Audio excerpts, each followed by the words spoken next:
Futuro servidor público do Ministério Público de Sergipe, seja muito bem-vindo nesse vídeo que eu vou te contar tudo sobre a redação da Fundação Carlos Chagas. Vou falar do edital para que você consiga uma ótima nota e consiga a aprovação e se torne servidor público, assim como eu. Sou servidora pública há 8 anos e o concurso público mudou a minha vida.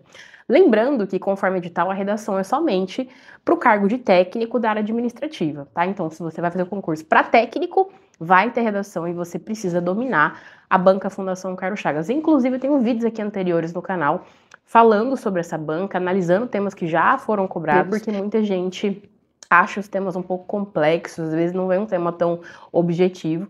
Então, com esse vídeo também vai te ajudar bastante, dar uma olhadinha nos vídeos anteriores, que essa estratégia para a Fundação Carlos Chagas realmente tem resultado. Em relação ao edital, a banca determina que a redação vale 10 pontos. Gente, 10 pontos é muita coisa, é uma pontuação muito valiosa.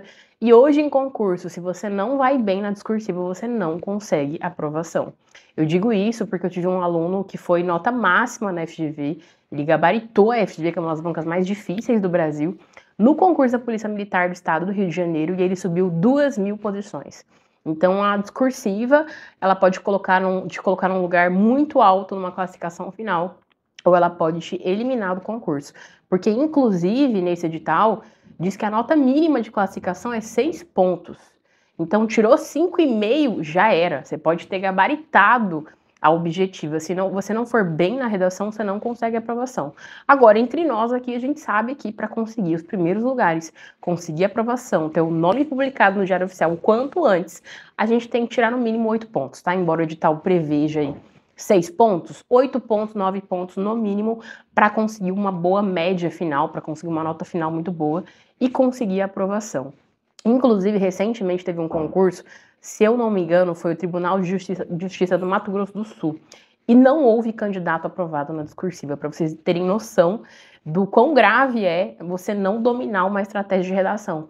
Porque não houve candidato habilitado na redação. Porque as pessoas, elas privilegiam muito os conteúdos programáticos da prova objetiva e negligenciam a redação achando que assim, vou tirar a nota mínima na redação, tá tudo certo. Não é suficiente, gente. A gente tá falando de concurso público, de disputa por uma vaga no serviço público, e a redação, ela é o passaporte da aprovação. Às vezes você não vai nem tão bem na objetiva, mas consegue ali a classificação para ter a sua redação corrigida e consegue a aprovação ali na discursiva, tendo uma ótima nota e às vezes nem indo tão bem ali na objetiva. Então a discursiva vai ser o seu diferencial. Então nota mínima, conforme edital, 6 pontos. Agora, para conseguir a aprovação, 8, 9 pontos no mínimo. E é totalmente possível com uma boa estratégia. A banca, ela não define tema. Então o que ela coloca ali? Que o tema da redação não tem necessariamente relação com o cargo ou com a instituição. O que isso significa? Você não vai ficar pensando em produzir um texto que envolva necessariamente o Ministério Público, né? Então as pessoas pensam em Ministério Público, em questões ligadas à justiça, a direitos. Não fique preso a isso, porque ela pode cobrar qualquer outro tema. Ela pode cobrar, por exemplo, questões relacionadas a impactos da violência no Brasil, desigualdade social. E ela também tem uma característica, inclusive no vídeo que eu analiso temas anteriores dela, de cobrar questões mais subjetivas, ligadas, por exemplo, à empatia, à identidade nacional, a como nós nos relacionamos com o outro na nossa sociedade, as relações de alteridade, de empatia. Então não fica preso pensando em temas muito objetivos, muito concretos. Então alguns temas que ela já cobrou, por exemplo, envolvia a questão, por exemplo, da inserção de pessoas com deficiência no mercado de trabalho, e mais direcionado para uma perspectiva humanizadora, né, pensando em valores sociais. Ela também já cobrou questões que envolvem, por exemplo, como nós nos relacionamos com o outro. Ela também já cobrou a questão da alienação e o papel da televisão. Então percebam que não são temas tão concretos, tão objetivos, tão incisivos. Muitas vezes ela traz uma reflexão um pouco mais diluída, e você, na leitura dos textos motivadores, tem que ir captando as palavras que se repetem para você chegar na essência daquele tema. Então percebam que muitas vezes o tema ele não é tão concreto, direto.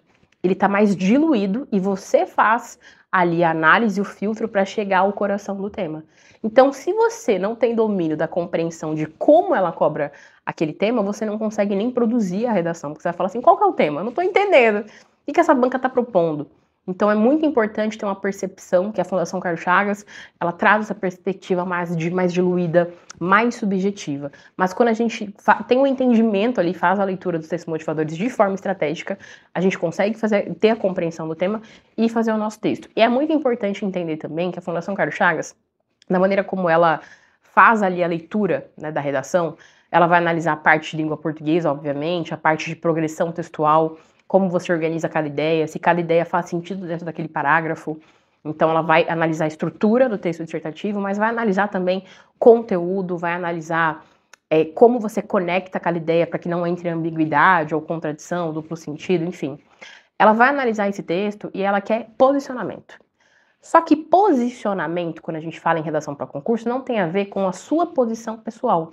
Muita gente confunde isso porque os professores de redação vomitam aqui no YouTube que você precisa dar a sua opinião, né? Então, vai chegar no concurso, você vai dar a sua opinião. Meu amor, eu não sei a sua opinião. Eu não quero saber a sua opinião. Você também não sabe a minha. Ninguém precisa saber a nossa opinião. O que você vai entregar lá é o discurso que é válido por aquela banca. O que aquela banca considera válido? Constituição Federal, Declaração Universal dos Direitos Humanos, todas as leis que envolvem o Brasil, então, Estatuto da Criança e Adolescente, Estatuto da Pessoa com Deficiência. A gente vai pensar em citações que vão embasar as nossas ideias, então, por exemplo, citações do Bauman, citações do Foucault, do Sartre, de autores brasileiros também, como Milton Santos. Então, é sempre embasando uma ideia alinhada com os valores da banca e não com seus valores pessoais. E essa discussão de opinião na redação vira uma salada de frutas na mente dos candidatos, porque os professores vão dizer, coloque sua opinião. Só que se a sua opinião não estiver alinhada com a banca, não adianta fazer um texto lindo, com estrutura, com parágrafo, com citação, com lei, se, por exemplo, o seu discurso ele é discriminatório, se ele defende algum tipo de exclusão, algum tipo de violência, não vai ter boa nota. Eu me lembro de um vídeo do Paulo Musi, que ele fez medicina, e ele falou que estava estudando no cursinho redação, e ele fez uma redação e entregou para a professora, e ele zerou a redação, ele contando no vídeo que ele zerou a redação. E ele foi questionar a professora, por que eu tirei nota 0? Ela falou, porque isso deu uma opinião aqui que não está alinhada com o que o vestibular espera.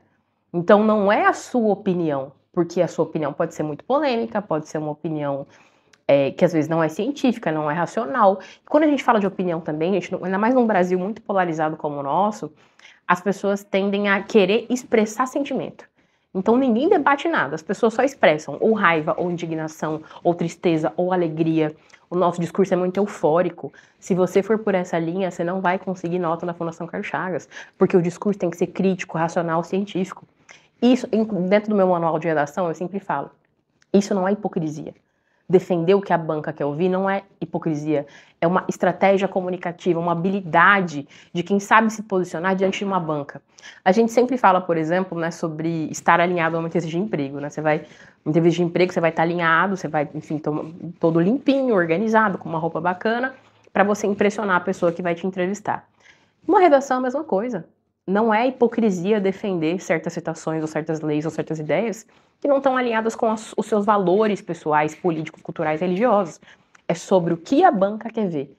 Então, o que eu apresento no meu material, tanto nos meus e-books quanto no próprio curso de redação, é sobre esse posicionamento que a banca quer ver.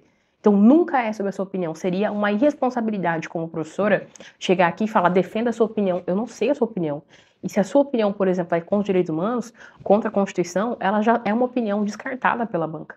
Então, o posicionamento da Fundação Carlos Chagas é um posicionamento crítico, então tem que haver criticidade, não pode ficar no senso comum.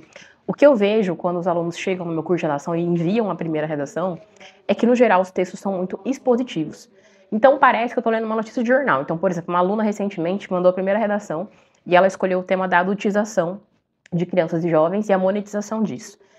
E aí, ela cria um parágrafo de argumentação ali que é basicamente uma notícia de jornal.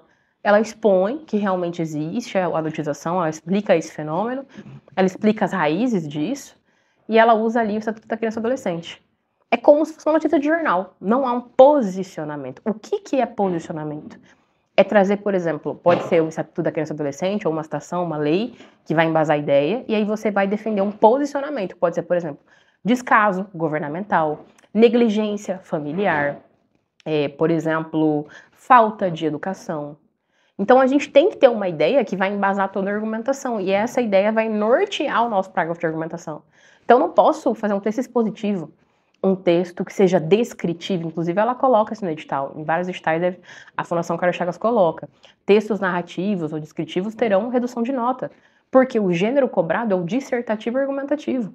Então, tem que haver uma ideia central naquele parágrafo e um caminho argumentativo que se norteie por essa ideia.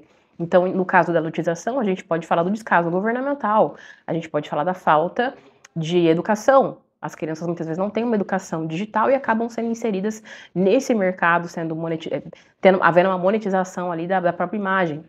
A gente pode usar o Bauman. O Bauman vai dizer que hoje na sociedade líquida, moderna, tudo é descartável. Então, esse processo de descartar não é apenas de mercadoria, mas dos próprios sujeitos, tudo é descartável. Então, as relações que se constroem no mundo digital também são descartáveis, são monetárias, são relações baseadas no consumo. Então, há um caminho, há um posicionamento que está sendo colocado ali. Quando eu falo de descaso governamental, de omissão estatal, há um posicionamento. Eu estou dizendo que o Estado ele tem deveres que precisam ser cumpridos e ele não está cumprindo seus deveres. Isso é posicionamento. Agora, a pessoa só quer ver a realidade, então ela descreve a realidade na redação. Isso não é suficiente na Fundação Carlos Chagas, tem que haver posicionamento. Eu sempre dou algumas sugestões, por exemplo, de encerramento de parágrafo, do tipo, por exemplo, é urgente que o Estado fiscalize tais instituições com o objetivo de mitigar a problemática. É uma forma de eu mostrar que esse cenário precisa ser alterado, que ele precisa ser mudado. E eu chamo a responsabilidade do Estado. Então, muito cuidado. Se você fizer um texto descritivo, apenas descrevendo o fenômeno da adulteração, o fenômeno, por exemplo, da falta de empatia nas relações modernas, não é suficiente para conseguir nota. É preciso aprender a argumentar de maneira crítica, racional, científica. Então, a sua opinião você vai pegar ela e pôr no seu bolso, porque eu não sei a sua opinião. Dependendo da sua opinião, você vai querer pegar um coach do TikTok e citá-lo na redação. E vai falar, mas é a minha opinião. Só que às vezes esse coach não tem uma produção acadêmica, científica, ele não é reconhecido por essa banca. Então, toda a escolha que norteia a nossa redação de citação, de lei, inclusive da ideia a ser defendida, é de acordo com a banca. O que a banca espera ver naquele texto e não a minha ideia.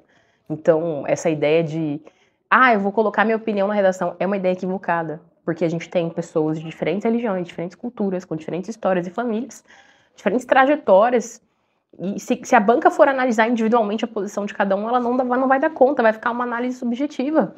E critérios de redação em concurso são analisados de forma objetiva. Língua portuguesa, analisada de forma objetiva. Postura crítica, analisada de maneira objetiva. Então, é preciso entender esse discurso crítico, racional e científico para que você consiga a nota e consiga se tornar servidor público do Ministério Público do Sergipe, tá? Então, se esse vídeo te ajudou, já deixa o like aqui. E se você quer um acompanhamento com correção de redação, plataforma de aulas, e-books com modelos de redação, uma estratégia para ler os textos motivadores, eu te apresento o meu curso de redação para concursos públicos. O link está aqui abaixo. Invista, faça esse investimento. Eu sempre falo que difícil é não ser aprovado, é isso que dói. Não dói pagar por um curso, não dói fazer uma redação, não dói investir o tempo em você. O que dói é você não ver o seu nome no Diário Oficial. Então, quer aprovação, quer se tornar servidor público com estabilidade, usufruindo de tempo de qualidade com a sua família, tendo um trabalho com dignidade num Brasil extremamente desigual, concurso público é para você. Então, faça esse investimento.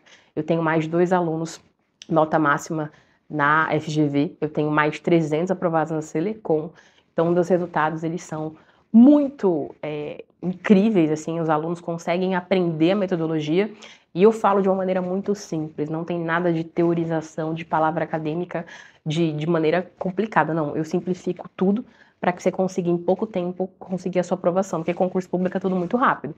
Saiu o edital, a prova já é 3, 4 meses estourando.